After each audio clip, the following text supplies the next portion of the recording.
مكة يا مكة يا حرما أشجانا نلت عزا. اسلام کو ارکان خمسہ پر منحصر کرنے کی وجہ یہ ہے کہ عبادت یا تو فعلی ہوگی یا ترکی. ترکی ہے تو صوم ہے، فعلی ہے تو چار حال سے خالی نہیں، فعلی ہے تو چار حال سے خالی نہیں. قولی ہوگی تو شہادت ہے، مالی ہوگی تو زکوٰۃ ہے، بدنی عبادت ہے تو نماز ہے، اور اگر دونوں سے مرکب ہے تو حج ہے، اور اگر دونوں سے مرکب ہے تو حج ہے.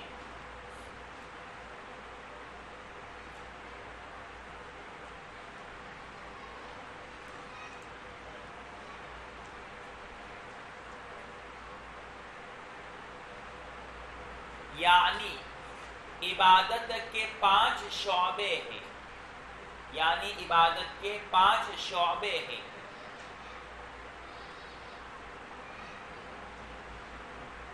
ہر عمل اور عبادت کے ذریعے سے، ہر عمل اور عبادت کے ذریعے سے اس شعبے کے تمام افراد اور اعمال کی طرف اشارہ کیا گیا.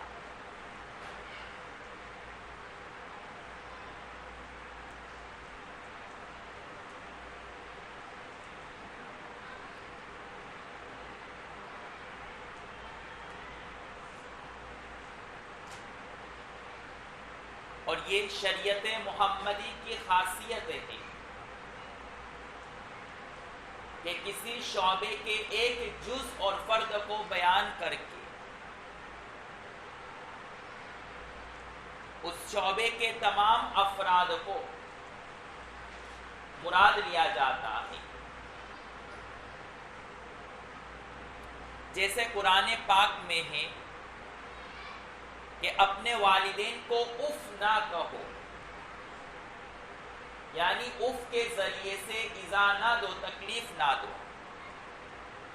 اف کے ذریعے سے تکلیف نہ دو، یہ کہہ کر کے ایذا کے تمام افراد کو شامل کر لیا گیا اور اس سے منع کر دیا گیا. ایذا کے تمام افراد کو مراد لیا گیا اور اس سے منع کیا گیا.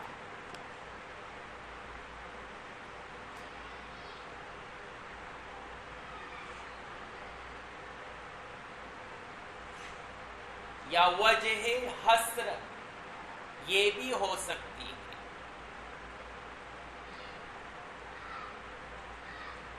کہ خدا کی 2 شان ہیں، شان الہی 2 ہیں. ایک شان حاکمیت جس کو صفت جلالی کہتے ہیں، شان حاکمیت جس کو صفت جلالی بھی کہتے ہیں. اور اللہ کی دوسری شان شان محبوبیت ہے جس کو صفت جلالی بھی کہتے ہیں.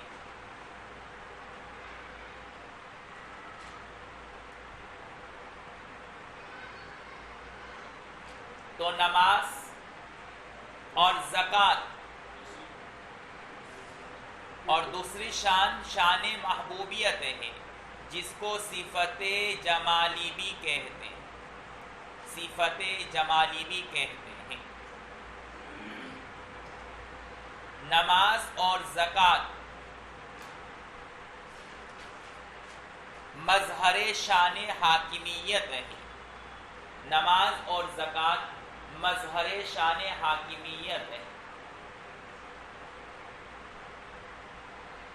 اور صوم و حج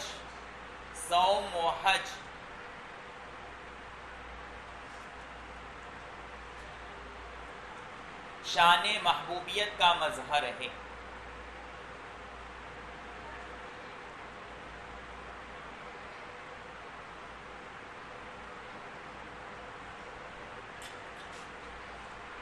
یا وجہ حسر یہ بھی ہو سکتی ہے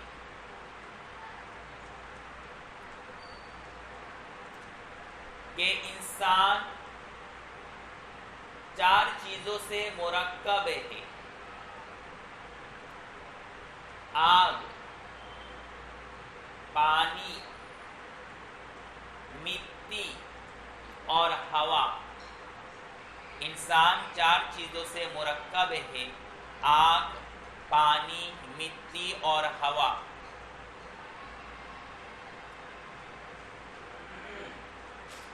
خاصیت آگ تکبر ہے،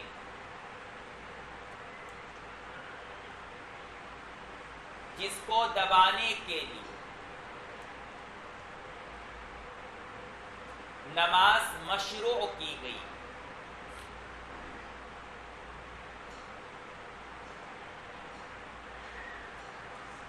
خاصیت پانی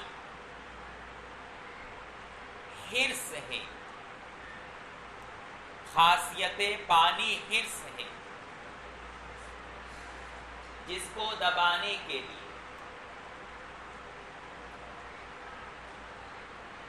صوم کی مشروعیت، جس کو دبانے کے لیے صوم کی مشروعیت ہو۔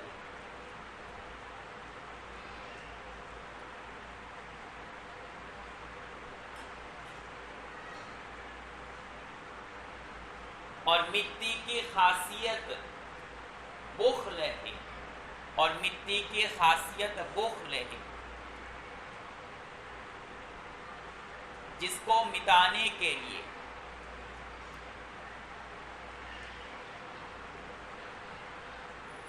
زکوٰۃ کو مشروع کیا گیا، جس کو مٹانے کے لیے زکوٰۃ کو مشروع کیا گیا۔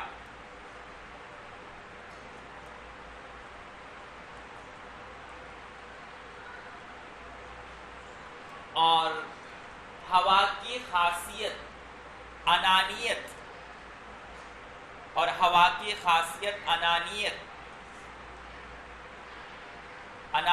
ہے، جس کو مٹانے کے لیے حج کو مشروع کیا گیا۔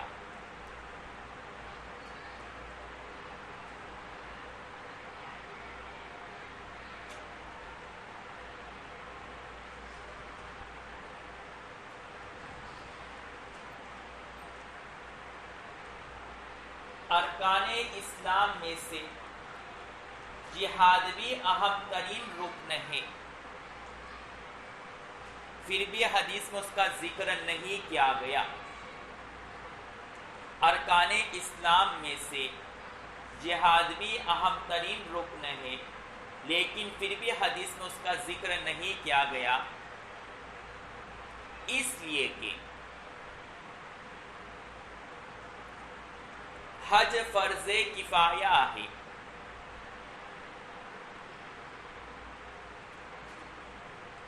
اس لیے کہ حج فرض کفایہ ہے، جبکہ مذکورہ ارکان جو حدیث میں ہیں، جبکہ مذکورہ ارکان جو حدیث میں ہے فرض عین ہے۔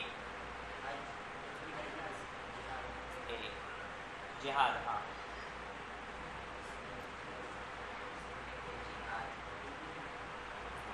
کیا لکھوایا میں نے؟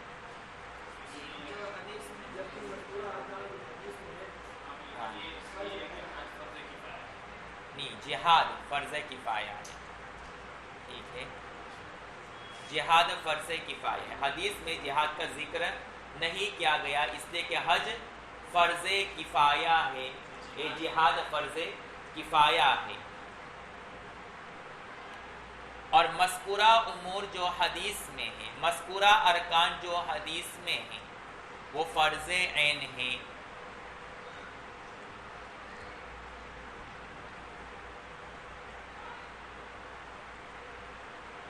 اور حج کے ساتھ ان استطاعت کی قید نہیں لگائی گئی.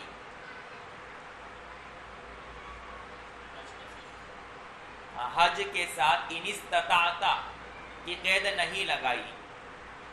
حدیث جبرائیل میں اس کی قید تھی وَتَحُجَّ الْبَيْتَ إِنِ اسْتَطَعْتَ إِلَيْهِ سَبِيلًا، جبکہ اس حدیث میں ان استطاعت الیہ کی قید نہیں ہے حج کے ساتھ.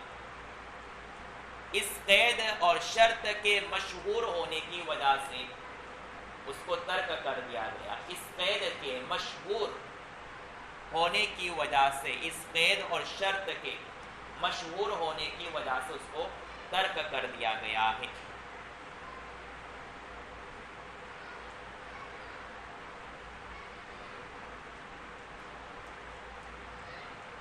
یہ روایت متفق علیہ ہے،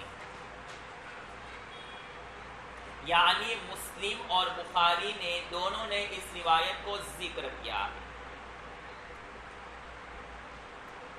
لیکن دونوں کی الگ الگ سند ہے.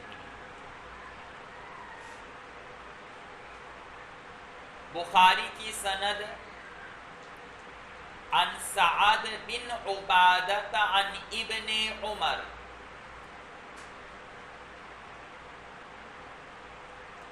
عن سعادة ابن عبیدہ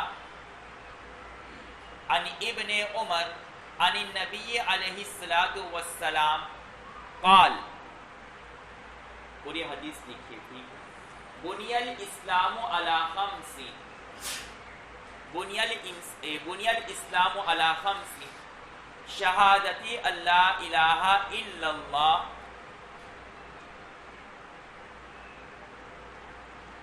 وَأَنَّ مُحَمَّدًا رَسُولُ اللَّهِ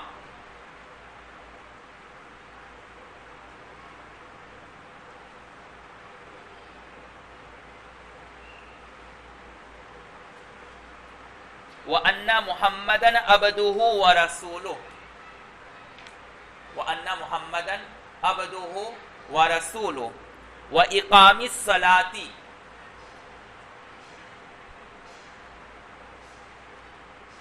وَإِتَاءِ الزَّكَاةِ وَالْحَجِّ وَصَوْمِ رمضان. پوری روایت نقل کرے، اس لیے کہ آگے مجھے دونوں میں فرق بتلانا ہے، کیا فرق ہے. لکھ لیے پوری حدیث.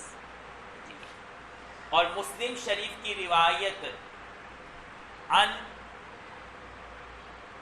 اکرمہ ابن خالد عن ابن عمر عن النبی علیہ السلام قال،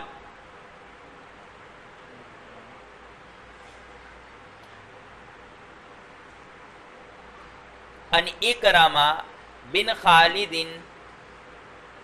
عن ابن عمر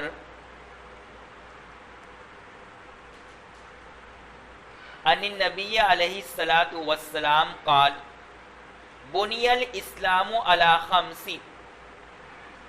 بنی الاسلام علی خمس، علی ان یوحد اللہ، علی ان یوحد اللہ، علی ان یوحد اللہ،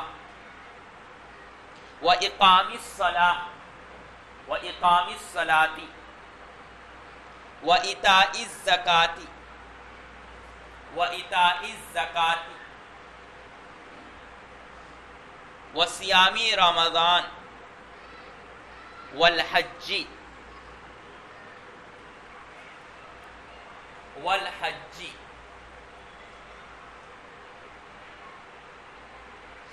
دیکھ لیا جی. ان اکرمہ ابن خالد عن ابن عمر عن النبی علیہ السلام. ٹھیک ہے، مجھ سے تھوڑا نقل کرنے میں غلطی ہو گئی، یہ بخاری کی روایت ہے، بس آپ کو اتنا بدلنا ہے. عن اکرمہ ابن خالد عن ابن عمر عن النبی علیہ السلام، یہ بخاری کی روایت ہے. ٹھیک ہے. اور عن سعد بن عبیدہ عن ابن عمر عن النبی علیہ السلام، یہ مسلم شریف کی روایت ہے.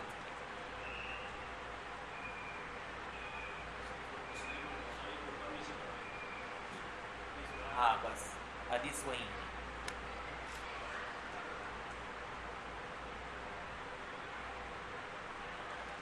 دونوں حدیث میں اگر آپ تقابل کریں گے تو فرق نظر آئے گا کہ بخاری کی روایت میں حج کو مقدم کیا گیا اور روزے کو مؤخر کیا گیا، ایتاء الزکاۃ والحج وصوم رمضان، یہ ہے بخاری کی روایت۔ جبکہ مسلم کی روایت جو دوسرے طرق سے مروی ہے اس میں پہلے صوم کا ذکر ہے پھر حج کا ذکر ہے۔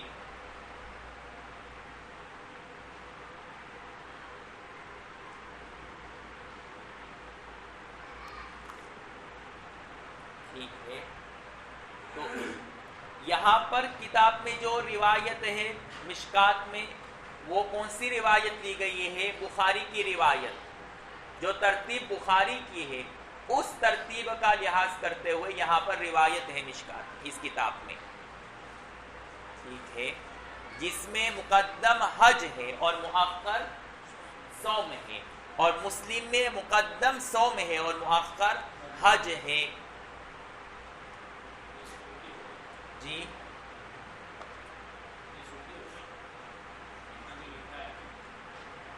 ہاں،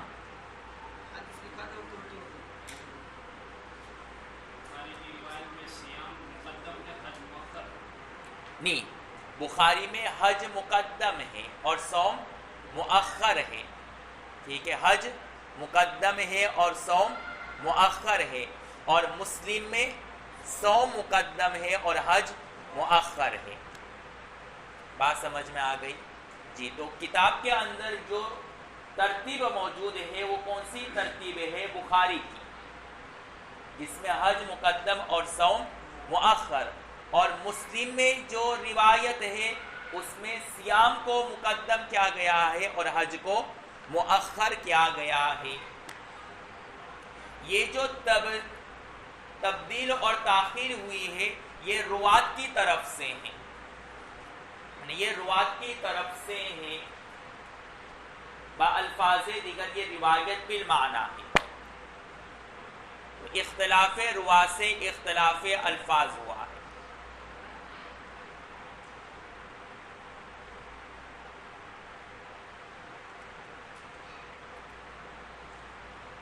اچھا،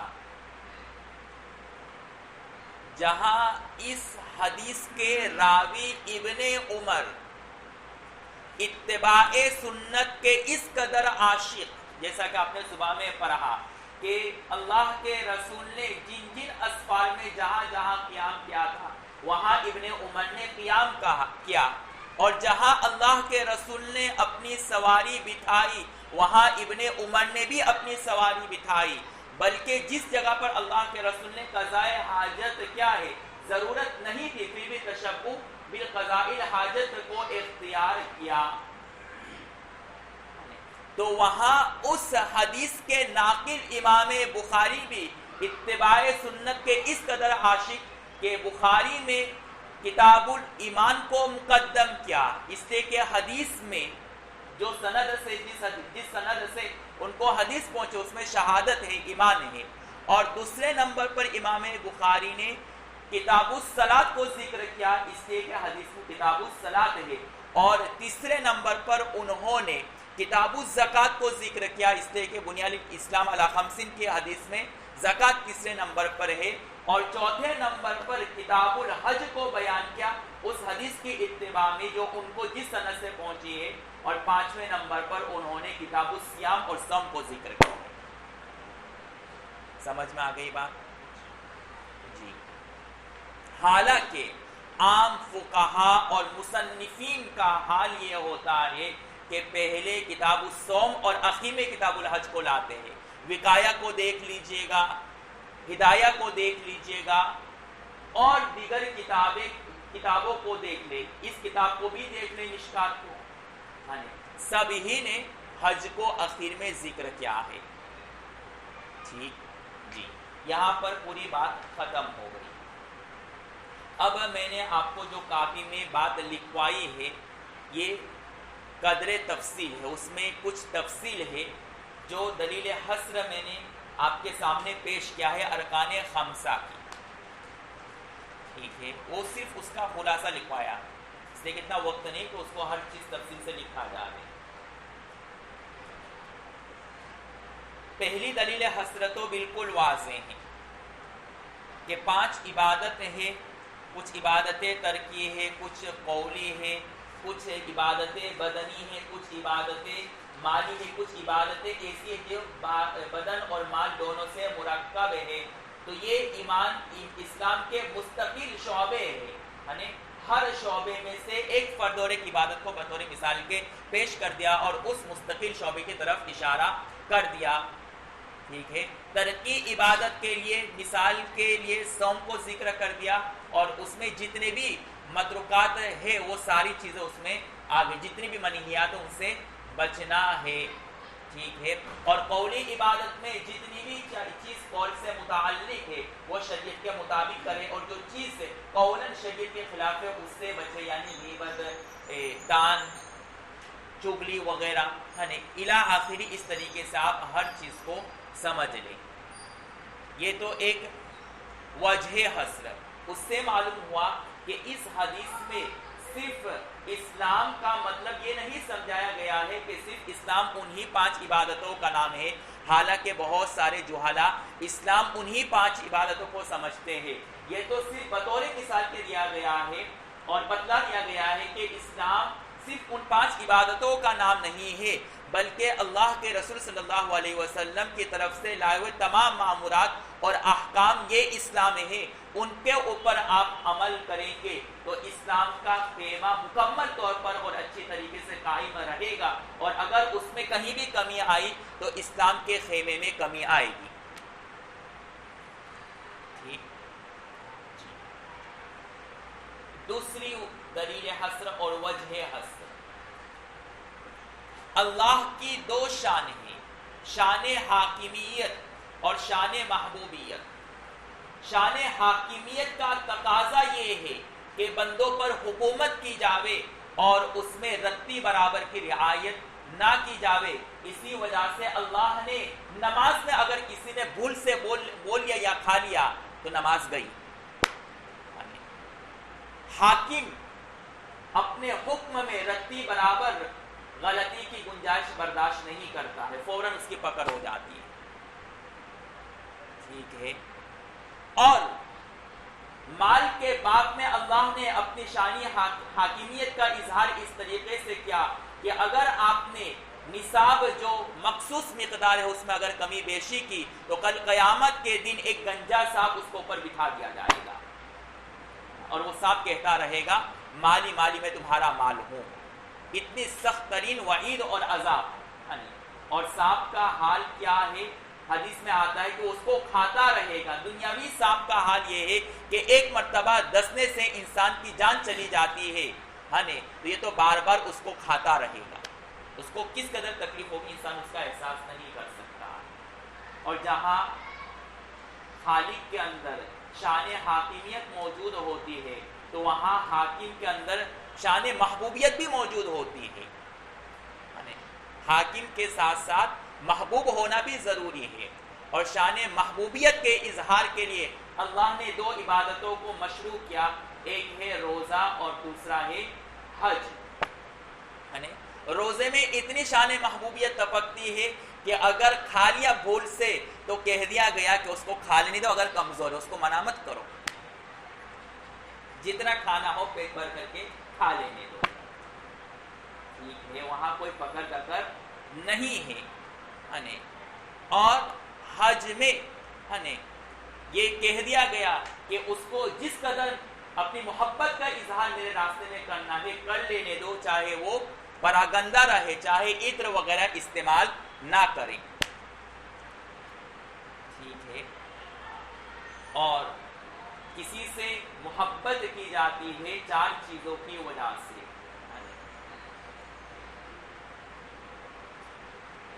عاشق کی محبوبیت اور محبت کی وجہ 4 ہیں، آپ اس کو سمجھ سکتے ہیں۔